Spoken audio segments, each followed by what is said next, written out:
அனைவருக்கும் வணக்கம். அனைத்து ஜோதிட சொந்தங்களுக்கும் அன்பு வணக்கங்கள். இது ஏகே அஸ்ட்ரோ.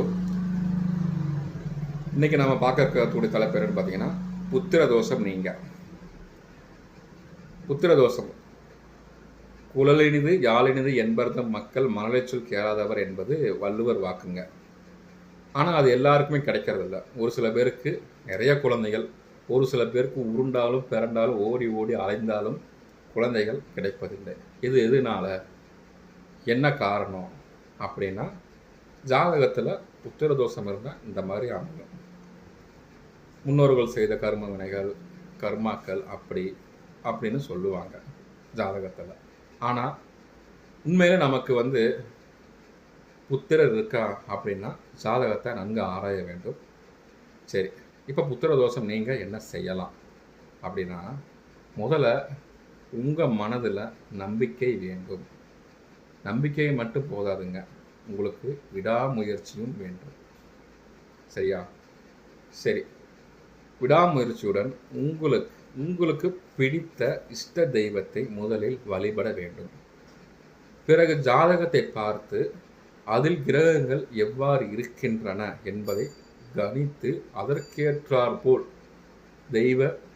தெய்வத்தையும் பரிகாரங்களையும் செய்தால் நிச்சயமாக புத்திரர்கள் கிடைப்பாங்க. சரி, இப்போ ஒரு சின்ன பரிகாரம் சொல்கிறேன். பொதுவாக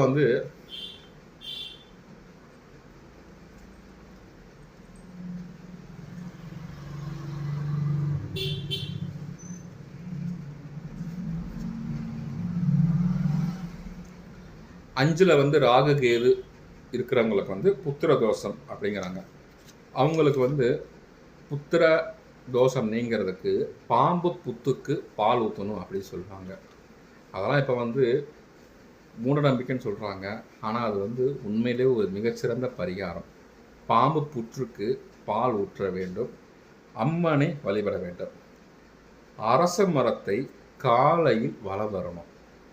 அரச மரத்தை நீங்கள் அதிகாலையில் வலம் வந்தீங்கன்னா அதன் மீது பட்டு, அதாவது அந்த காற்று அதன் மீது பட்டு நம் சுவாசிக்கும் காற்றில் மலட்டுத்தன்மையை அகற்றுகிறது அரச மரம். அதனால் காலையில் வரணும். அந்த அரச மரத்தை சுத்தினா மட்டும் பத்தாது, அதற்கு ஒரு மந்திரம் இருக்குது. அந்த மந்திரத்தை தெளிவாக உச்சரிக்கிற அந்த மந்திரத்தை படித்து வலம் வந்தீங்கன்னா உங்களுடைய மலட்டுத்தன்மை நீங்கும். இது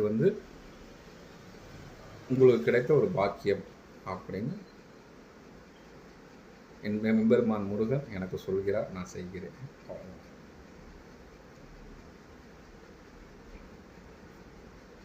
மந்திரம் படிக்கிறேன்.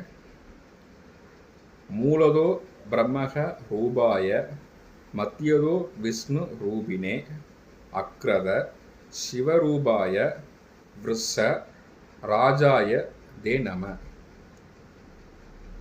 மறுபடியும் படிக்கிறேன். மூலதோ பிரம்மக ரூபாய மத்தியதோ விஷ்ணு ரூபினே அக்ரத சிவரூபாய விருஷ ராஜயே தே நம என்று கூறி அரச மரத்தை வலம் வருவது உகந்தது. அப்படி கூறி வலம் வரப்ப உங்களுடைய மலட்டுத்தன்மை நீங்கும். அனைவருக்கும் புத்திரர் கிடைக்க எல்லாம் வல்ல முருகப்பெருமானை வேண்டிக் கொள்கிறேன். நன்றி, வணக்கம். இந்த வீடியோ உங்களுக்கு பிடிச்சிருந்தா மறக்காமல் லைக் பண்ணுங்கள், ஷேர் பண்ணுங்கள், கமெண்ட் பண்ணுங்கள். எனது சேனலை சப்ஸ்கிரைப் பண்ணுங்கள். நன்றி, வணக்கம்.